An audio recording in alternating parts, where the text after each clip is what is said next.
vedare tinokuchingamidzai zvekare kune chimwe chirongwa pano paZim Facebook Secrets and Confessions. Tadzoka zvekare nemamwe mamessages. Rekidzai tibva tapinda mumamessages edu atadzoka takakubatirai. Message yedu yekutanga yakamira sekudai so: hanzi makadi zvenyu mukoma, ndinokumbirawo kuti munge muchindiposterawo nyaya yangu makavikawo chitupa changu. Confession yangu yakamira sekudai: ininiwo ndiri murume uye zvekare ndinoda kureurura kuti ndakaromba, saka mukunorombawo kwangu uko kwandakaita ndakabva ndachizonzi ndaifanira kuti ndinge ndichizotokonyora shanga dzechibage, ende ndakazotokonyora shanga dzechibage dzainge dzichikwana idzo kuita 611. Ndainge ndakanzi kana ndikakwanisa kutokonyora shanga dzechibage dzainge dzichikwana idzo kuita 6666 ndaikwanisa kuzorarama kwemakore akawanda, asi handina kuzokwanisa kuzosvika panhamba yacho iyoyo. Zvino ndakabva ndachizonzi nen'anga iyo yainge ichindibatsira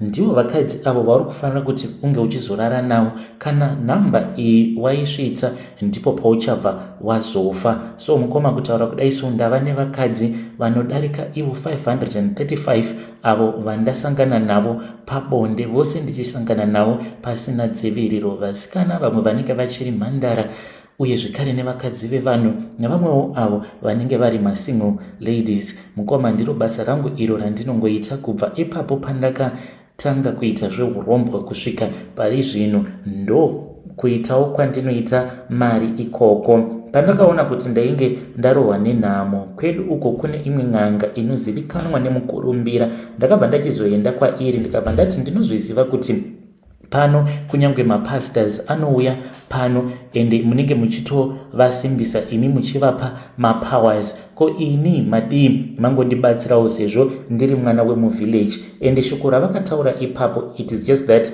handina kuda kungobata hangu mashoko, but ivo vakabva vati kwandiri ndokusaka zvichinzi muroyeroyera kure, saka handina kukwanisa kuda kunzwisisa kuti ipapo vainge vachizama kuda kuti kudii, asi sezvisinei ndakavamanikidza ndokubva vachizondipa mafone numbers. Vakandipa mafone numbers vakanditi munhu uyu unomufonera pakati peusiku chete ndiko kuti ange achikwanisa kuzokubatsira nekuti anobva aziva kuti ndini ndakupa manumbers. Mukoma ndakabva ndachizotaura nasekuru vaya vakabva vati ivo vainge vasimo muZimbabwe, vainge vamboenda kuMalawi apo ndainge ndichimhanyidzana zvino nemazuva ekuti ndinge ndichikwanisa kuzodzoka kuno kuSouth Africa kubasa. Panguva iyoyo ndainge ndichiri kushandira umwe murungu uyo ainge andipa mari yekuti ndinge ndichienda kunoaplya passport. Ndo pandakabva ndachizofunga kuti zviri nani kuti ndinge ndichiita zveurombwa. Ndakazovamirira sekuru vaya apa ndainge ndichingonyepera murungu ndichimuudza kuti passport yangu yainge isati yaita.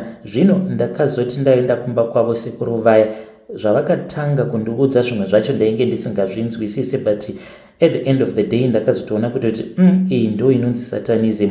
Vamwe vamunongoti vanhu vanobatsira, izvo vanenge vachitoshandisa satanism mukunobatsira kwavo. So mushure mekunge ndasvika pamba pavo sekuru ava vakati kwandiri, unozviziva here kuti nzira iyi yauri kuda kufamba nayo inzira yekuti inenge isina kana munzwa, uye zvekare kuzonoguma kwayo uchabva wazonozviwisira wega mumoto, mugomba remoto. Ndikabva ndatoziva kutoti gomba remoto rainge richitaurwa igehena, kakuti kana uri muno munyika yevatorwa unenge uchirarama uchidya uchiguta uchiita zvose zvaunenge uchinzwa kuda, asi kana wafa inenge yava nguva yako yekuti unge uchizotambudzika. Ndakabva ndachizongozviudza kuti zvainge zvakangofanana zvechokwadi mukoma She. Ndakabva ndazongozviudza kuti zvainge zvakatongofanana, ende nyaya yainge iripo ipapo ndeyekuti ndinge ndichiromba. Ndokuzorombesewawo kwandakaita. Vakandipa chibage vakanditi ndinge ndichitokonyora. Ivo vainge vachichiverenga, vaita sekunge vari kuchiverenga nemushonga. Vaingotarisa kusaiti vakazotarisa vobva vatoti watova pa 100 kudai, watova pa 120, vasina kana kumbochiverenga 1 by 1. Mukoma She ndakazoti ndaneta ndokubva vachizotora machongwe 3. Machongwe aya agoti ochidya, akachidya chose mukoma. Ndokubva ndachizoudzwa mhiko dzangu dzekuti handifaniri kuti ndinge ndichidya derere kana kuti hove kana kuti chikafu chinenge chabikwa ndisipo, uye zvekare ndaifanira kuti ndinge ndichizorara nevakadzi vanokwana ivo kuita 611. Mushure mekunge ndarara nevakadzi vakawanda kudaro, nguva yangu yekurarama pasi pano pezuva inenge yakwana. So ipapo mukomana Shi ndakazviudza kuti vakadzi 611 vanenge vakawanda kwazvo, zviri nani kuti 611 vanhu ivavo vakawandisa, asi mukomana Shi kutaura kudai so ndava pa 535. Kana mukaposta nyaya yangu ndiziviseiwo, ndichange ndichizotevererawo ndiri mucomment section. Vedare ndo message iyo yandakatumidzirwa ichibva kuna mukoma vedu. Ngatizamei kuti tinge tichitaura navo mukoma vedu ava mucomment section. Pakaipa. Strange things indeed they do happen in this world. Zvakangoma hazvo veduwe. Rekedzai tibva taenda panyaya yedu inotevera. Nyaya yedu inotevera yakamira sekudai so. Hanzi makadi zvenyu mukoma, ndinokumbirawo kuti munge muchindiposterawo nyaya yangu makavikawo chitupa changu. Ininiwo mukoma ndinoda kureurura kuti ndakaromba, uye zvekare mukunoromba kwangu kwandakaita ndakarombera business rangu recharcoal. Ndinoitawo zvekutengesa charcoal. So mukomana Shi pandakatanga kuita izvi zvecharcoal ndainge ndichishandira umwe muvhenda kuSouth Africa uko. Pandakaona kuti zvake zvainge zvichitorakidza kuti zvainge zvichitofaya, ndo pandakabva ndachizodzoka kumba ndikabva ndachizotanga kuita business iroro recharcoal. Asi zvinhu zvangu hazvina kuzondifambira zvakanaka. Ndikabva ndachizozviudza kuti zvainge zviri nani kuti ndinge ndichitsvaka munhu anondibatsira, because pandiri painge pachinzi pane mhepo iyo yainge iripo. Ndikanzi ndinofanira kuti ndige ndichitsvaka munhu anokwanisa kuzondibatsira. Zvechokwadi mukoma, ndakabva ndachizovawana vamwe madzimai ava vakabva vachizoti kwandiri zvechokwadi pandiri painge paine mhepo iyo yainge iripo, iyo yaifanira kuti mhepo iyoyo inge ichizodzingirwa kure. Mukoma vakauya pamba ndokubva vazondibatsira. Mushure mekunge vandibatsira, zvinhu zvakamboita sekunge zvakati endekei, but ndakabva ndachizoona kuti there was nothing that was really changing. Ndaingoramba ndichingosangana neminyama yakasiyana-siyana. Ndakabva ndati izvi zvekumasowe hazvitomboshandi, zviri nane hangu kuti ndinge ndichienda kun'anga. Ndakabva ndachizoenda kun'anga. Zvechokwadi ndakabva ndaudzwa kuti pandiri painge paine jambwa nemweya wemunyama uyo wainge uripo pandiri. Zvinhu izvi zvainge zvichifanira kuti zvinge zvichizodzingwa. Mukomana Shi ndakabva ndachizoitirwa bira uye zvekare nemutambo. Ndikabva ndanzi zvinhu zvangu zvainge zvichazoita senani. Mushure mekunge mukoma ndaitirwa bira uye zvekare nemutambo, ndakabva ndaona kuti upenyu hwangu hwakabva hwachizotanga kuendeka. Asi chavasingakudzi ndechekuti paya apo paunotanga kutevedzera dzimwe nzira dzaunenge usinganyatsokunzwisisa, wava kutanga kutenga machira nekuita sei, pane vamwe vanokwanisa kuzotokuganyira. Zvechokwadi mukomana Shi ndakatombobatsirwa ini, zvinhu zvangu zvikatotanga kutoendeka. Asi ndakabva ndachizoenda nevamwe bamukuru nemwana wavo. Zvakaitika ipapo mukomana Shi ndainge ndakanzi ndaifanira kuti ndige ndichizotenga mucheka wangu weretso, asi vakabva vachizoti chiwedzera ne1 mita. So takabva tachizoenda kumba kwavo, but mucheka uyu vakabva vachizoucheka. Vakacheka 1 mita iya, vakabva vanditi uyu ndiri kuudawo mucheka uyu, kwava kucheka 1 mita. Iniwo ndainge ndisingazivi kuti hazvitotendedzwi zvinhu zvakadaro, munhu anenge atokubira zvipo zvako. Saka ivo vakabva vachizoenda nemwana wavo, ndiko kutobirwa kwandakatoitwa pfuma yangu ikoko mukomana Shi. Mushure mekunge ndabirwa pfuma, ndakabva ndatanga kutambudzika zvekare.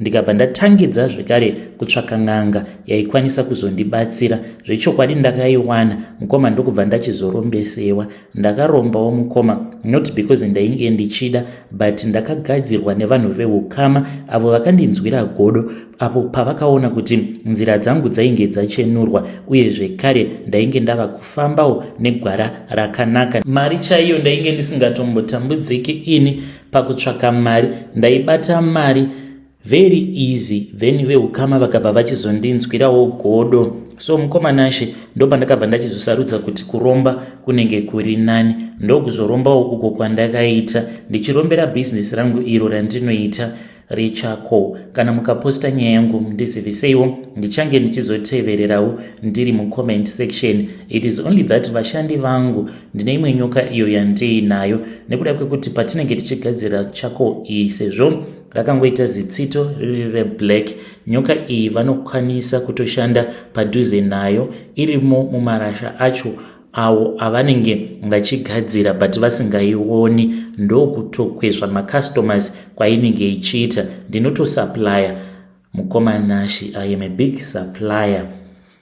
Hey, vedare ndo message iyo yandakatumidzirwa ichibva kuna ichibva kuna mukoma vedu. Ngatizamei kuti tinge tichitaura navo mukoma vedu ava mucomment section. Rekidzai vataenda panyaya yedu inotevera. Nyaya yedu inotevera yakamira sekudai so. Hanzi makadi zvenyu mukoma, ndinokumbirawo kuti muge muchindiposterawo nyaya yangu makavikawo chitupa changu. Ininiwo ndakaurayisawo mumwe mufesi uyo wandainge ndichiwirirana naye. Zvino takazoti taenda kumusha, munhu uya wekuti aiwanzokufarira kuganza uye zvekare achida kuonekwa nevanhu kuti iye ndiye, ainge aine mari yaainge ainayo, ainge akati ainge achida kuti ange achizotenga mombe uye zvekare nekuzotora license. Saka ndakangorwadziwa kuti mufesi uyu akakatora license zvinoreva izvo kuti anenge atova nemari kana akakwanisa kuzowana basa rekudriver. Saka ndoita sei pano, ndakabva ndachizomupfuurira ndikabva ndati handei kati mbononwa zvishoma, ndikabva ndatanga kumunwisa. Akazoti adhakwa, ndikabva ndati asi iwewe kubva nguva iko ndichingokunwisa doro, iwewe chimbonditengerawo. Saka munhu wekuti ndinotomuziva kuti kana adhakwa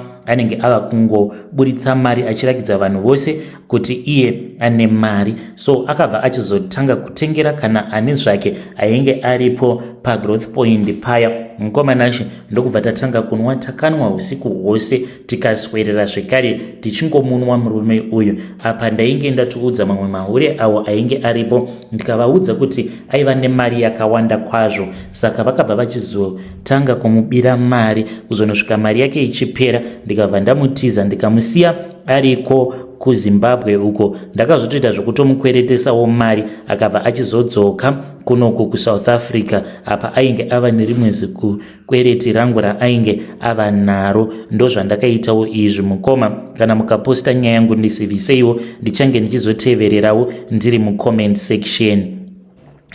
Vedare ndo message iyo yandakatumidzirwa ichibva kuna mukoma vedu avo. Strange things indeed they do happen in this world. Apa unenge uchitofungidzira kuti ndino umwe wangu, izvo munhu anenge achitoboyekana nema-achievements awo aunenge uinawo zvakangoma hazvo veduwe. Hanzi ndakangorwadziwa kuti saka munhu uyu zvaaine mari zvaari kuti ari kuda kutora license, apa ini ndainge ndisitomborina kana tarisiro yekuti ndinokwanisa kuzotora license. Ndokubva ndachizomupfuurira uye zvekare ndikabva ndachizokumbira vamwe vasikana kuti vange vachizomubira mari. Vakamubira mari vasikana vaive, hanzi mari yakawanda.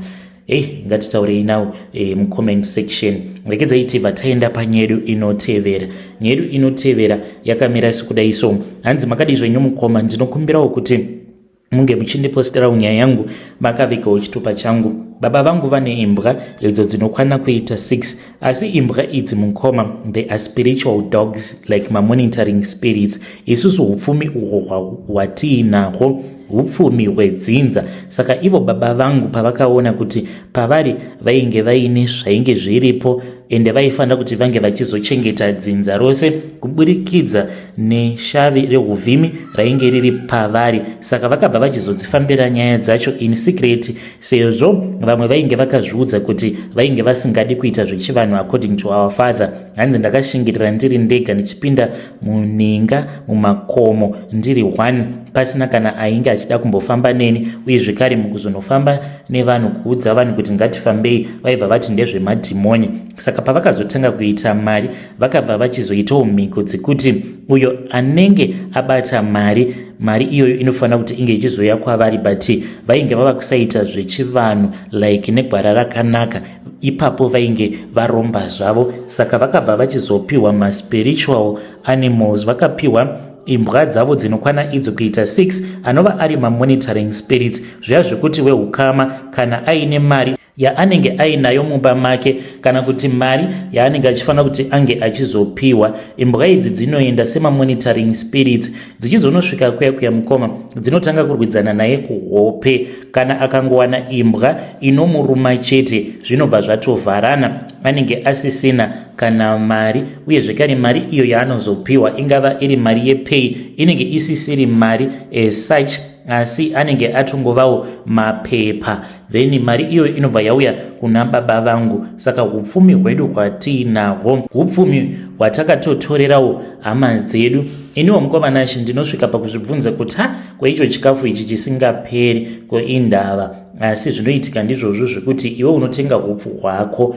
then umwe wehukama unotenga hupfu hwake. Saka imbwa dzedza dzinoenda dzichinotora hupfu ihwohwo dzichiunza mumba mako, zvekuti mako mumba hamumbofi makafiwa nenzara, nekuti unenge uchitorera vamwe vehukama. Zvichireva izvo kuti unokwanisa kuita kana 10 years usina kana kumbogara wakatenga chikafu. Vanhu vanoita sekunge vari kukuona uchienda kunotenga chikafu, asi kwete, unenge uchitongobuda pamba wobva waenda kunotorera vehukama. Zvinhu zvacho zvinoitika, it is very spiritual, because ndinoti kana ndikabuda dzimwe nguva kunotenga chikafu, pandinozodzoka kana kuri kunzi ndinenge ndashandisa ingava iri 200 US or whatever, mari iyoyo ndinozotongodzoka ndobva ndatongoiwana iri mumba. Apa vehukama vanenge vachingochema chete, vachikuvara nekungonamata nekuita sei. Mukomana chikana mukaposta nyaya yangu ndizivisei, ndichange ndichizotevererawo ndiri mucomment section.